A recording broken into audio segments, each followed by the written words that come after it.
14. Íris me dá uma vareta. Imagine uma pessoa animada. Eu. Contamos a Deus sobre nossas aventuras até ali.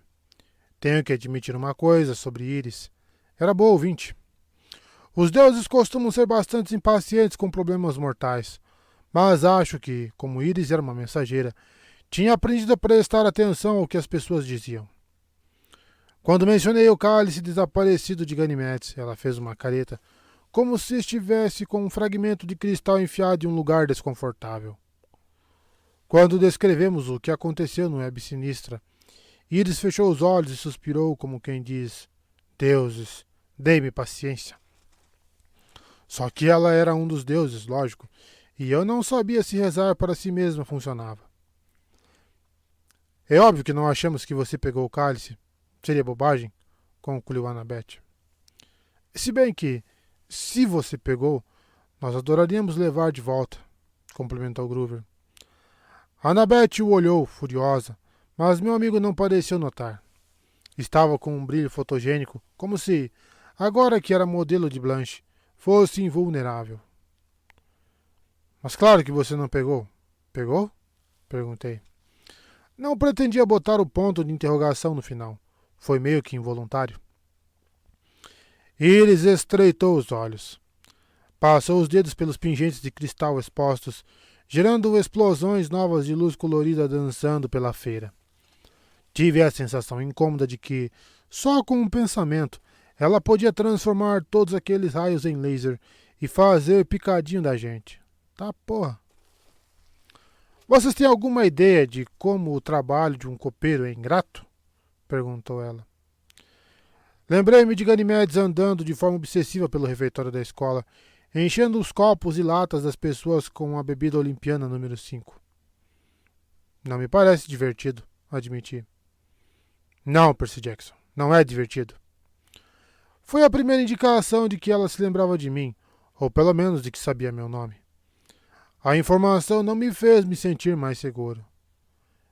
Então, comecei. O cálice é uma coisa que você não ia querer de volta. Nem mesmo para trollar Ganimedes. Dessa vez, consegui não fazer soar como uma pergunta. Mas Iris pareceu irritada. Nada é mais assustador do que uma avó hippie olhando para você de cara feia. Eu não trolo as pessoas. Só sinto pena daquele pobre deus jovem, levado por Zeus só por ser atraente, usado como decoração de festa eterna, e tendo que aguentar a má vontade de Hera e dos outros enquanto o pai de todos o idolatra? Não. Tantos homens e donzelas jovens foram vítimas de Zeus e dos outros deuses antigos, que fazem o que fazem e saem impunes. É horrível. Olhei para meus amigos. Era evidente que concordávamos com Íris, mas foi uma surpresa ouvir uma deusa dizer uma coisa daquelas em voz alta. Era o tipo de opinião que Zeus podia censurar com um raio na cara. Estou vendo que viemos ao lugar certo, comentou Annabeth. Você é perceptiva, gentil, sábia. Todas as coisas de que precisamos para encontrar o ladrão de copos. Seu conselho é precioso como um arco-íris. A deusa abriu um sorrisinho. Percebi o que você está fazendo, tentando me lisonjear. O comentário do arco-íris foi demais? Perguntou Annabeth. Exageradíssimo. Íris curvou os dedos em um gesto de manda mais. Sua orientação não seria muito útil. Você conhece os deuses. Sabe quem se ressente de Ganimedes? Quem você acha que pegou o cálice dele? Íris passou um momento em silêncio, pensando. Outra característica incomum para um deus. Em geral, eles supunham que sabiam de tudo e não calavam a boca. Eu tenho uma ideia, mas preciso avaliá-la com discrição. Lógico, concordou Groover, relaxando os ombros. Que ótimo, obrigado. Ah, a informação não vai ser de graça. Eu mal consegui segurar um comentário. É óbvio que não. Não por eu não querer ajudar, disse Íris, que parecia ter decifrado minha expressão. Sei que você acha que nós, deuses, Não conseguimos resistir a dar pequenas tarefas para os semideuses. E tem razão. Vocês aparecem na porta e de repente nos lembramos de umas 10 coisas que gostaríamos de riscar das nossas listas. Só que é mais do que isso. Conhecimento tem valor. Quanto mais valioso, mais trabalhoso para conquistar, disse Annabeth. Olha só, tá parecendo um Hermione Mora.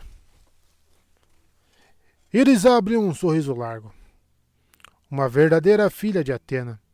Além do mais, isso vai ocupar vocês enquanto eu investigo meu palpite. Não argumentei que nós já tínhamos muita coisa para fazer.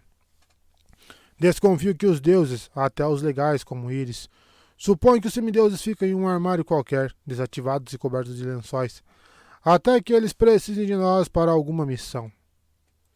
Não se preocupem, prosseguiu a deusa. Minha missão não deve demorar. E vocês ainda têm 15 dias até a vergonha de Ganimedes ser revelada.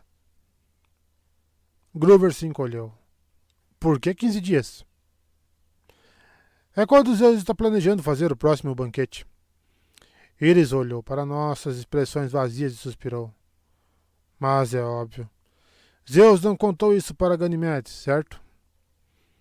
Ela se virou para Annabeth. É o Epulum Minerva, um antigo festival romano para honrar sua mãe. Zeus decidiu dar uma festa para ela, provavelmente porque quer alguma coisa de Atena. Uma nova invenção, uma guerra, um tipo de azeitona sem caroço. Quem sabe? Se o cálice não for encontrado até a data do banquete, todos os deuses vão perceber que Ganimedes o perdeu. Zeus vai ficar furioso. Ganimedes vai ficar... Bom, digamos que não vai mais habitar entre nós. O lábio inferior de Groover tremeu. O brilho de modelo fotográfico tinha sumido. O que você precisa que a gente faça? Iris sorriu. É esse o espírito. Ela se virou e começou a retirar pingentes de cristal de um suporte no fundo da barraca. Quando havia acabado com os colares, reparei que aquilo não era só um suporte, e sim um cajado de madeira do tamanho de um cabo de vassoura, com uma espécie de decoração chique de metal no topo. Iris o pegou e apoiou na mesa entre nós. Os olhos da deusa brilharam, como se estivéssemos em um episódio de Trato Feito, e ela mal pudesse esperar nossa oferta por aquela relíquia. Annabeth inspirou fundo. É seu Kerikeion. Ah, certo, falei. Um Kerikeion. Eu ia chutar que era grego para batedor de tapetes, mas não queria estar enganado. Annabeth revirou os olhos. É um cajado de arauto, Percy, como o que Hermes usa. Isso, concordou Iris com melancolia. Mais um antigo trabalho meu. Eu era a arauta dos deuses.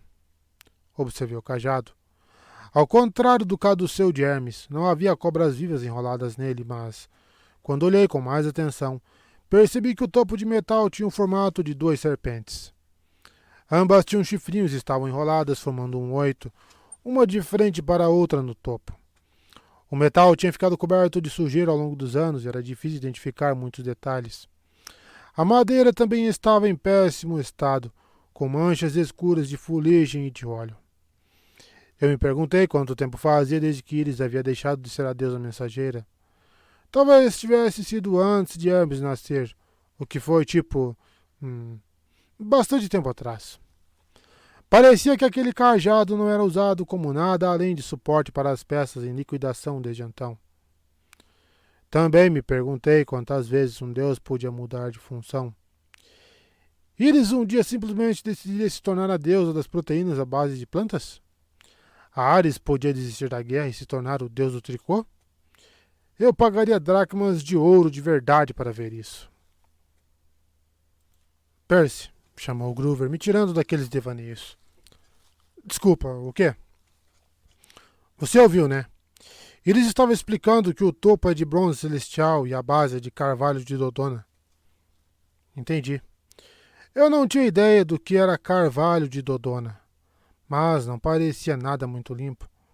Olha só.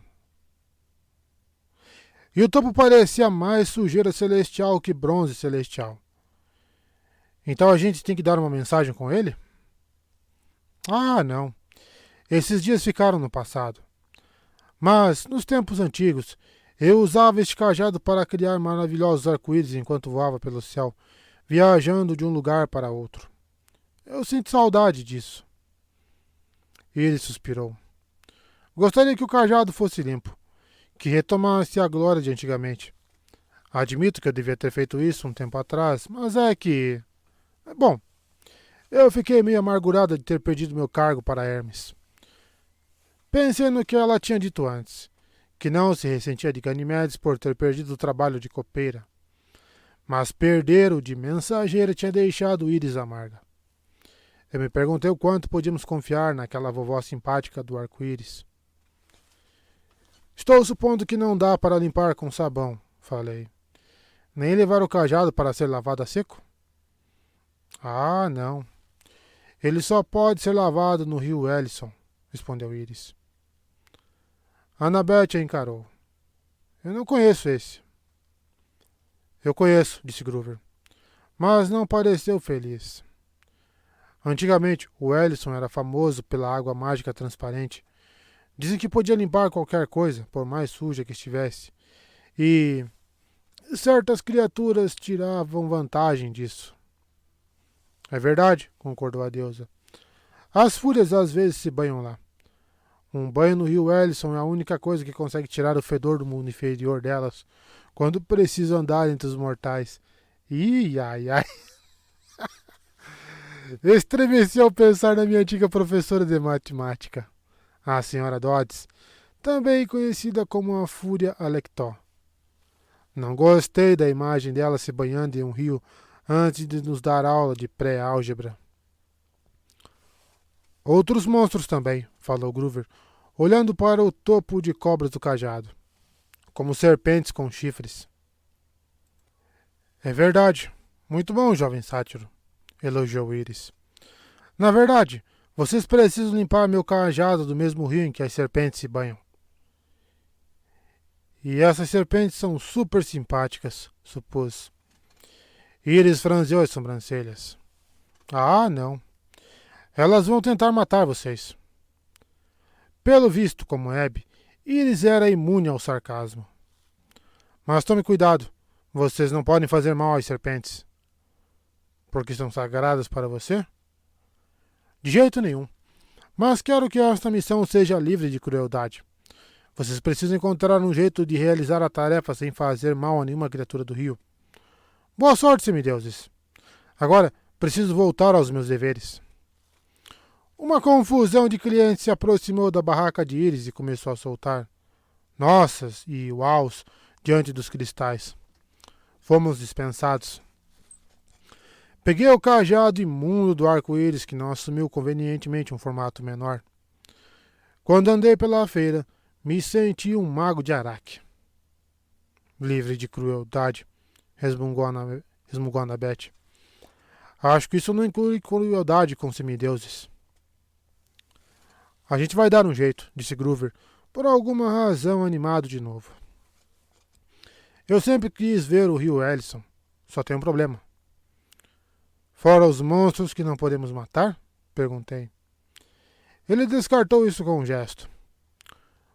O verdadeiro rio Ellison, na Grécia, não existe mais. O rio mítico pode estar em qualquer lugar. Ouvi falar que o deus do rio ficou tão repugnado com todos os monstros se banhando nas águas que o escondeu. É quase impossível encontrá-lo. E eles não nos disse onde fica. Acho que ela diria que temos que encontrar sozinhos, observei. Porque conhecimento é valioso, blá, blá, blá.